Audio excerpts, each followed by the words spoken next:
পশুর হাটের খবর জানাতে রাজশাহীর তাহিরপুর হাটে আছেন রিপোর্টার মওদুদ রানা, নওগাঁর চৌবাড়িয়া হাটে আছেন রিপোর্টার এমআর রকি এবং বরিশালের চরমোনাই হাটে আছেন রিপোর্টার শাকিল মাহমুদ। সরাসরি প্রথমেই যাচ্ছি রানার কাছে।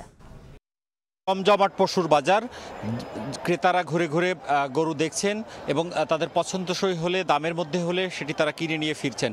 আমরা দুপুরের পর থেকে বাজারে যেমন দেখেছিলাম যে ক্রেতারা এসেছেন এবং তারা বাজার ঘুরে দেখছেন, বিকেলে কিন্তু চিত্রটা একটু পাল্টেছে। আমরা যেটি দেখেছি যে এখানে ছোট এবং যে মাঝারি গরুগুলো রয়েছে সেগুলোর কিন্তু বেচা বিক্রি বেশ, এবং সেগুলো ৭৫,০০০ টাকা থেকে শুরু করে ২ লাখ টাকার মধ্যে বিক্রি হচ্ছে। অন্যদিকে যেসব বড় গরুগুলো রয়েছে সেগুলোর বিক্রি কিন্তু খুব বেশি এখনো জমে ওঠেনি, অর্থাৎ ৪ থেকে ১০ মণ ওজনের যে গরুগুলো এখানে নিয়ে আসা হয়েছে সেইগুলো কিন্তু বেশিরভাগ এখনো অবিকৃত রয়েছে।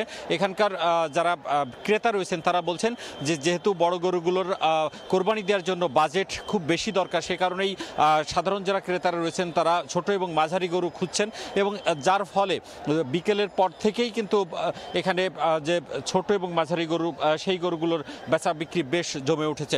অন্যদিকে বড় যেসব গরু নিয়ে অপেক্ষা করছেন বিক্রির জন্য সেসব বিক্রেতারা বলছেন যে তাদের গোখাদ্যের দাম বেশি হওয়ার কারণে তারা গরুর যে দাম সেটি কিন্তু একটু বেশি, অর্থাৎ ৬ থেকে ১০ মণের যে গরুগুলো রয়েছে সেগুলো ১,৮০,০০০ টাকা থেকে ৩ লাখ টাকা দামের মধ্যে। সে কারণেই সব ক্রেতা আসলে সেই বড় গরুগুলো কেনার যে সাহস দেখানো বা তাদের বাজেটের মধ্যে হয়ে উঠছে না, সে কারণেই আসলে তারা সেই গরুগুলো কিনতে পারছেন না। এবং আমরা যেটি দেখেছি যে যেহেতু আর কোরবানির মাত্র ২ দিন, সেই কারণে কিন্তু এই ২ দিনে বিপুল পরিমাণ গরু আসলে তারা বিক্রি করছেন, এবং তারা যেটি বলছেন যে বড় গরুগুলো যদি বিক্রি না হয় তারা শেষ বাজার পর্যন্ত দেখবেন, অর্থাৎ সন্ধ্যা পর্যন্ত দেখবেন, এবং এখানে এই বাজার কর্তৃপক্ষ বলছেন রাতে যাতে গরু বিক্রি হয় সেই ব্যবস্থা তারা করেছেন। আমরা এখন যাব নওগাঁয়, সেখানে রয়েছেন আমার সহকর্মী এমআর রকি, তিনি সেখানকার গরুর বাজারের পরিস্থিতি জানাবেন। একটি অন্যতম পশুর হাট নওগাঁর চৌবাড়িয়া হাট। আমরা সকাল থেকেই হাটে রয়েছি এবং আমরা দেখছিলাম যে এই হাটে আজকে এই এলাকার যত গ্রাম পর্যায়ে পশু লালন পালন করা হয়েছে এই পশুগুলো কিন্তু হাটে তোলা হয়েছে। আসলে কুরবানি ঈদের একেবারে শেষ সময়, ফলে কিন্তু যারা কুরবানি কিনবেন তাদের এক ধরনের উপস্থিতি বেড়েছে, এবং যারা পশুগুলো লালন পালন করেছিলেন তারাও কিন্তু শেষ সময় একটা কাঙ্ক্ষিত দরের আশায় এই গরুগুলো হাটে তুলছেন। তবে দিনভর আমরা কেনা বেচার যে চিত্রটি দেখছিলাম, এখানে মাঝারি জাতের ষাঁড় গরুগুলো বেশি বেচা বিক্রি হয়েছে। বড় গরু নিয়ে কিন্তু এখানকার যারা খামারি বা এখানে যারা বড় গরু নিয়ে এসেছিলেন তারা অনেকটাই হতাশ প্রকাশ করছিলেন।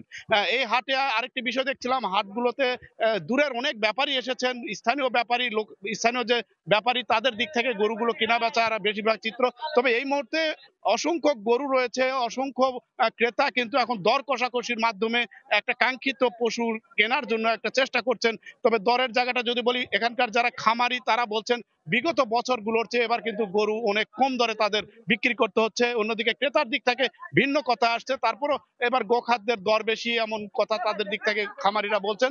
তবে প্রতি মন মাংসের একটা আনুপাতিক হিসেব কষে কিন্তু গরুর দর হাঁকছেন খামারিরা, এবং ১০০ কেজি বা ১১০ কেজি ওজনের একটি পশুর এখানে দর হাঁকা হচ্ছে ১,০০,০০০ বা ৯৫,০০০ টাকা।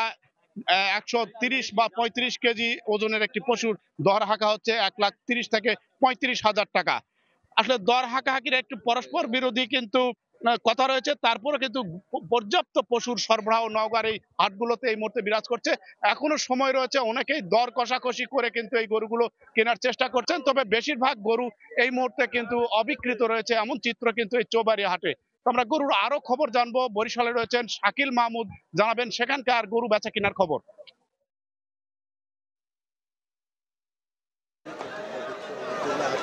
এবং এই ঈদুল আজহাকে কেন্দ্র করে বরিশাল সহ দক্ষিণাঞ্চলের প্রায় প্রতিটি জায়গায় কিন্তু কোরবানির যে পশুর হাট তা কিন্তু এরই মধ্যে কিন্তু জমে উঠেছে। এর পাশাপাশি যেহেতু সরকারি যেই ছুটি কিন্তু বাড়িতে ফিরতে শুরু করেছে, এবং এই যে কর্মব্যস্ত মানুষের যে বাড়ি ফেরা, এর সাথে সাথে কিন্তু আসলে কোরবানির পশুর হাটগুলো জমে উঠেছে। এই মুহূর্তে আমি আছি বরিশালের সবচেয়ে বড় যে কোরবানির হাট, যে চরমোনাই হাটে, এবং এই হাটে কিন্তু দেশি গরুর পাশাপাশি শাহিওয়াল, দেশাল, আরসিসি, নেপাল, ফ্রিজিয়ান, অস্ট্রেলিয়ান ও পাকিস্তানি শাহিওয়াল জাতের কিন্তু গরু আমরা দেখতে পাচ্ছি। এবং যেহেতু আজকে জুম্মার নামাজ ছিল, সেই নেপাল, ফ্রিজিয়ান, অস্ট্রেলিয়ান ও পাকিস্তানি শাহিওয়াল জাতের কিন্তু গরু আমরা দেখতে পাচ্ছি। এবং যেহেতু আজকে জুম্মার নামাজ ছিল, সেই জুম্মার নামাজের পরপরই হাট কিন্তু জমজমাট হয়ে উঠেছে। এই হাটে 50,000 টাকা থেকে সর্বোচ্চ আমরা 4 লাখ টাকার যে গরু সেগুলো কিন্তু আমরা দেখেছি। যদিও প্রাণী সম্পদ অধিদপ্তর বলছে যে বরিশাল বিভাগের যে 6টি জেলা আছে, সেই 6টি জেলায় 26,578 জন খামারি কোরবানিযোগ্য প্রায় 4,49,454টি পশু লালন পালন করেছেন। যদিও বিভাগে মোট এবার কোরবানিতে পশুর চাহিদা হচ্ছে 4,32,611টি। চাহিদার তুলনায় যেহেতু কোরবানিযোগ্য পশু বেশি আছে, এ কারণে আসলে দামটাও কিছুটা কম হবে বলে কিন্তু আশা করছে এখানকার যারা ক্রেতা আছে তারা। এর পাশাপাশি আমরা কিন্তু কথা বলছিলাম এখানে হাটে যারা আছে, সেই হাটের যারা কর্মকর্তা আছে তাদের সাথে, তারা কিন্তু জানিয়েছে যে কোনো ধরনের আসলে এই হাটে কোনো ধরনের কোনো সমস্যা নেই। প্রশাসন সহ সবাই কিন্তু এই হাটে কাজ করছে। এর পাশাপাশি ভেটেরিনারি যে মেডিকেল যে টিম আছে, সেই মেডিকেল টিমও কিন্তু গরুর স্বাস্থ্য পরীক্ষা করে দেখছে যে গরুগুলো আসলে সুস্থ আছে কিনা। এই ছিল বরিশালে কোরবানির পশুর হাট থেকে আমার কাছে থাকা সব শেষ। পশুর হাটের খবর সরাসরি জানতে যুক্ত হয়েছিলাম বরিশাল, নওগাঁ ও রাজশাহীতে।